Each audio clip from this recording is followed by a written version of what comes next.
the judiciary, they say, is the last hope of the common man. But that hope sometimes suffers some battering when challenges within the justice sector rear its ugly head. Issues of independence of the judiciary, infrastructure problems, personnel strength, political influence, and corruption. These are some of the issues that bedevil the judicial system in Nigeria. The Nigerian Bar Association believes it can be fixed. These challenges can go. There are solutions to this problem, and these are now embarked on a discourse and ways to devise measures to improve performance and independence of the justice system. There are conversations around that, which is going to effectively begin tomorrow. Tonight, I have joining me the president of the Nigerian Bar Association, Mr. Olumide Akpata. Thank you so much for coming tonight on the program. Thank you, Shehu. Thank you for having me. Pleasure is mine. Let's begin the conversation on the issue of the subsidy. I mean, this is perhaps the biggest story in the land. We heard it's going to be removed. In fact, there is no provision for it after July. Yes. Government will then need to now think about some kind to buffer, because if that needs to be paid from July upwards, then there needs to be some payment that will be done in the budget. So what is your initial reaction to this? Okay, I hope you will not accuse me of being a conspiracy theorist. The subsidy issue is a hot potato, right, for any government, particularly in this part of the world. It's a hot potato. And as for my initial reaction, I would have loved to think that the decision to suspend, I would have wanted to believe that it is because the government cares so much about the people, and is a government that is listening to the cries of the people. Because indeed, as the Minister of Finance mentioned, it will be really tough if subsidy removal is implemented at this time, with all of the other supervening circumstances. However, something tells me that this has more to do with what is in the offing. An election is coming up, and the strategists would probably have sat down to think about it, and they've told themselves, and they've told those who they advise, that it will be political hierarchy. It will be suicidal at this point in time to take out subsidy going into an election, which is just around the corner. So you asked me for my initial thoughts. This is what I think the issue is, because those kind of hard decisions, those kind of really tough decisions, I don't think the kind of decisions you want to take going into an election. Those are my thoughts. I may be wrong. It's largely, for you, it's largely a political decision. Absolutely. I mean, but it may not be economically practical for us to go. I mean, because the question I would like to ask you is, not removing it, is it a solution? No, you see, what I think is happening is that somebody has just decided to kick the can just further down the road just a bit. That's what I think is going on, you know. Somebody has decided to kick the can down the road and make provisions for July and a little bit further down. And then maybe we'll come back to the issue later, because there's no way like you say, from an economic perspective, and now from a legal perspective with the passage of the Petroleum Industry Act, there's no way you can avoid the topic. We're going to have to sit down and talk about subsidy. And bitter pills will have to be swallowed at some point. But I am persuaded that this is just a quick fix, temporary solution, pending when the political juggernauts come back from the field. It's going to be interesting, perhaps, when this drag onto 2023, a new government that will come in place will then have to deal with. We'll be faced with this. During the Jonathan era, let's say there were a large population of Nigerians who took to the street to protest the issues of this subsidy. It was being raised by Bukola Saraki on the floor of the Senate. It dovetailed into a very big matter that became a very big national discourse. But I mean, fundamentally, is how we can put an end into what some have criticized is a matter that has benefited a few Nigerians who who benefit from importation. That how can it be heard that Nigeria has 4 refineries and none can even refine a drop of petrol for us to consume locally? The conversation around how much of petrol do we even consume, there are debates and over the exact amount. But going forward, I mean, either in this dispensation or another, what do you think could be a permanent fix to this dilemma? I mean, like you say, it's a scandal. Our situation in the oil and gas industry is a downright disaster. So I think permanent solution would be, it's a give and take. The people are expectant. You remove subsidies. What are the options you leave for the people? You remove subsidies on petrol or petroleum products. Are you investing in multimodal transportation? Are the options for mass transit? Are they available? Are people able to leave their cars, use their cars less, or use petrol-fueled modes of transportation less? Are we making those alternative arrangements? We're kicking the can further down the road now. What are we doing in the interim? What are we going to take advantage of this intervening period to put alternatives on the table? Nigerians are not unreasonable people. If they see that there are alternatives on the table, viable alternatives, I mean, they understand the logic. But you can't force me. You can't. It's almost akin to closing the nose of a child and his mouth and expecting him or her to breathe.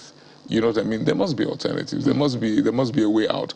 So I'm hoping that whichever government comes in 20, because I don't see this subsidy issue coming up again until after the election. That would be my bet.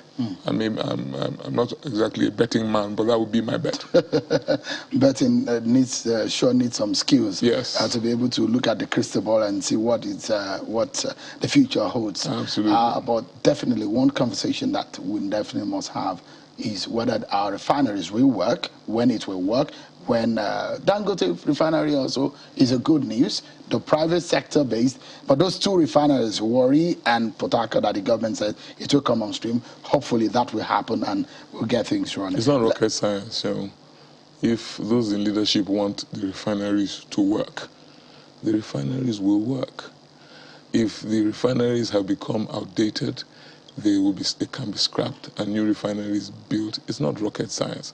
Refineries are machinery. The refineries older than Warri and Port Harcourt are working in other parts of the world. It's not rocket science. If our leaders want our refineries to work, they will work. Let me take you to the business for the reason why we want you to speak as the leader of the bar in Nigeria. I mean, how much of worry does the situation and the justice system give you? Oh, it's sleepless nights. It is for us, for the lawyers, for the bar. It is really it's an existential issue, because like we keep on saying, it is one legal profession. We all belong to the legal profession, the judges and the lawyers. So it's us. It's about us. And when the perception out there is that the judiciary is failing or has failed, it rubs off on the lawyers directly. And particularly when you consider that the judges themselves are not always in a position to speak out and to say it as it is. It behoves on the legal profession, the lawyers, to speak out on behalf of that, on behalf of the 2 sides of the coin, to explain or to detail out what the issues really are and to try and proffer solutions. So it's a source of grave concern. Have things gone so bad? I mean, people will say, oh man, maybe things were not this bad a few years ago, but how bad are things? Can you describe in a sentence how bad things have come? For me, I really would hate to go into conjecture or to begin. All I would do is say, let's apply the reasonable man's test. The bystander. What do the people think about the Nigerian judiciary? And then it's not really far. It's not hard to get an answer. The people have lost confidence in that institution. And that is not to say they are totally correct. That is not to say that everything is wrong about the judiciary, but perception, as they say, can be reality. So for me, really, the worrying thing is that the society that we seek to serve have lost faith in the institution. So it is time for stock taking. It's time to look inwards and say, okay, how do we regain the confidence of those whom we seek to serve? So that really is a problem. No, not a blame game, not finger pointing, but just simply to say, I mean, they can't be wrong, all wrong. Those who are watching and taking stock, those who are observing us. And again, I stress on us, because it is one legal profession. As has been said now and again, nobody is called to the bench. We're all called to the bar, and then some go to the bench. So it is one legal profession. And if the average man on the street says that has nothing good to say about the legal profession and the judiciary, it is time for us to look inwards and try and fix it. To look into the solutions, which is one of the reasons for the conference you are holding. The Justice Sector Summit. Justice Sector Summit. Yes. Tomorrow it's at 11 a.m. I understand. Actually, we kick off at 9 a.m. At 9 a.m. Yeah. And he's here in Abuja. Yes, at the Yaradua Center. And this is in the NBA and the Judiciary Committee. Oh yeah. So what we've done is we don't want it to be an echo chamber, just us talking to ourselves. We have reached out to other stakeholders.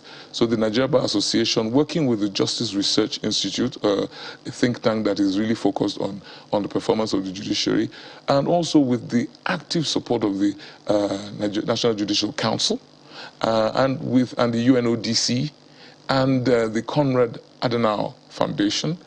And finally, we also have the Justice Reform Project. So all of us have come together to collaborate. All of us in our different silos have been concerned about the judiciary, have been making moves and attempts to proffer solutions. But on this occasion, we are coming together, all entities, to say, okay, let us talk more about solutions. We have jojoed about this over the years. Let us come together, put together all that we have been able to garner in terms of information, in terms of statistics, in terms of data, and then let us see where the pressure points are, what the problems are. And we are attacking the problem from three major perspectives. Firstly, the issue of how judges are appointed, how they are selected, and how they are disciplined. That is one. Then we're also looking at financial autonomy, the autonomy of the judiciary, and that is very closely related to, of course, their welfare, because that's a major issue. And lastly, we're looking at the efficiency or the lack of it of the system. How well does the justice system run? On this one, we're going to be using reports from studies conducted by the Konrad Adenauer Foundation. They have done quite a lot of work on this. What is the feedback? How well is the system working? So we're going to spend all of tomorrow. So I want to know, Mr. Akpata, would this be a frank conversation? Would this be a family members coming together and telling themselves the way it is? Because, I mean, these conversations have come several years. We've seen these conversations come, but it does look like you're taking a serious approach to it this time around. How serious and how tenacious are you going to be, or how frank will the conversations be tomorrow? Extremely frank, brutally frank, and yes, it's going to be a family meeting. We are two peas in the same pot. We should be able to tell ourselves the truth. The NBA, at least under my watch, we have stated again and again that we don't intend to be a rubber stamp in this process. So we're going to make sure that our voice is heard. We're going to speak to those who superintend that arm of government. The judiciary is the only arm of government that is the exclusive preserve of lawyers. It is our territory. So we must look inwards, and we must tell them, those of our colleagues who are on that side, to say, it's time, we need to work at this. And of course, there are issues that are where you can say the problem really emanates from the lawyers. we will also look at that, frankly, and deal with those issues. So very frank conversations we intend to have tomorrow. Like somebody said, some tables, we will shake some tables tomorrow. I mean, if the tables are shaking, we will get carpenters to fix them, to put them together. Not a problem as at far all. as Nigeria is back on track, and we can get a judiciary that anybody can go to, and don't think that some judges are being paid and is not going to get a fairness, get justice in the court. One major thing here is the lawyers are guided by the rules of their conduct, the professional conduct. The judges are also have the rules of their conduct, and there are enabling laws for the judicial officers. But the big question here is that whatever you are doing, legislation back the performance and the function of judiciary, then it means that laws need to be changed, laws need to be reviewed, it needs to be amended, it needs to be altered. Are you effectively looking at working with the National Assembly in this respect? Absolutely, you are spot on, which is why we have ensured that among the participants at tomorrow's conversation are the leaders of the National Assembly. Again, that arm of government is populated extensively, largely by lawyers also, right? So we have ensured that that conversation will be had with them in attendance, so that we're going straight to solutions. For example, once we identify solutions that have been proffered, those that need statutory backing, those that need statutory imprimatur, our colleagues who are in the National Assembly, who will be in the room, and that will be the charge given to them to implement, to go forward and try to give statutory backing to some of the resolutions that will come out of tomorrow's conversation. So, yeah, the Senate President is invited, the Speaker of the House is invited, and I must say that as far as the House of Representatives is concerned, the NBA will have been collaborating actively with that arm of the legislature. So it's they are ready. They are ready to implement whatever it is that we give legislating backing to whatever it is we come up with. That's a cheering news, isn't it? Because at the end of the day, all those efforts will come to nothing if they're not really being passed into law. Can I tell you that they are already in existence? Guidelines and subsidiary legislation and laws indeed that are in place. So we will also be looking at how well we have even operated under the existing framework. Let us even look at that. So because, it's not enough to just say, change the laws. How well have we operated under the existing framework? Yeah. And yes, where there is a need to amend, where there's a need to tweak, yes, we will propose those, and we will enlist the support of members of the legislature. Is the bar or the judiciary generally thinking about taking the powers of appointing a judge out of based on the existing legislation, out of the appointer? Well, for first and foremost, we are going to be talking about executive interference in the process tomorrow, to see how this has, whether we are fed well under this system, where there is that executive, the role that the executive plays in that process. Yes, we're going to look at it, but we're also going to look at how the judges themselves or the justices are appointed in terms of knowledge of the law. Because first and foremost, before anybody gets to that office, they must have the wherewithal to conduct themselves in that office. So it is, I think, it is already a tragedy where somebody who ought not to be in that position gets there. Somebody who is not qualified gets there because you have a system that is opaque or not very transparent. Then it's double jeopardy when the person gets there and then now becomes corrupt or whatever. And I think both are related. All right. Yeah, because another conversation would be whether or not the governors, in terms of the independence of the judiciary in the state, whether or not the issue of the Order 10, maybe that conversation will also come to play. But on a final note, Mr. Akpata, a big question here. What would you consider is the biggest challenge that you'll be proffering solutions to tomorrow? I think Can you give me the latitude to mention two? Okay. Firstly is the process of appointment and selection Of judges. For us, that is the starting point. But then the other issue is that of the autonomy, the independence of that arm of government. In terms of performance or monetary or financial? In terms of funding, right? In terms of decision making. And as we have pointed out, yes, Order 10, yes, Jusun have gone on strike on the issue, but as many constitutional law experts have put forward, it is a very deep issue. It's a deep problem that lies in our constitution, which is not as clear or as unequivocal as it should be, right, with regard to how our courts should be funded. So we have made proposals to the National Assembly with regard to the constitutional amendment, because it is something that goes down to how the constitution is worded. So for me, those are the two key major issues. Yeah. We'll see how that is being treated, of course. We will cover that event tomorrow and see all those conversations. We'll be glad to have you there. Thank you so much, Mr. Olumide Akpata. It's a pleasure, and we wish you the very best, because the better our judicial system is, or the justice system, the better for the average man there, who knows that if there is a wrongdoing, remedies when they go to court is going to be served, justice is going to be served. Thank you so much. Thank you, General. Thank you for having me. It's a pleasure having you. Thank you. We'll take a break, everyone. And when we return, Jide Adediran, the Lagos for Lagos convener, and Ayodele Adewale, organizing secretary of the APC in Lagos, will be joining me to discuss the threat of the PDP to beat the APC at a poll in 2023. They say they are ready to take APC on. What does this mean? By this threat and the Lagos for Lagos storming Lagos with PDP leaders. We'll discuss this after this break, everyone. Join us again.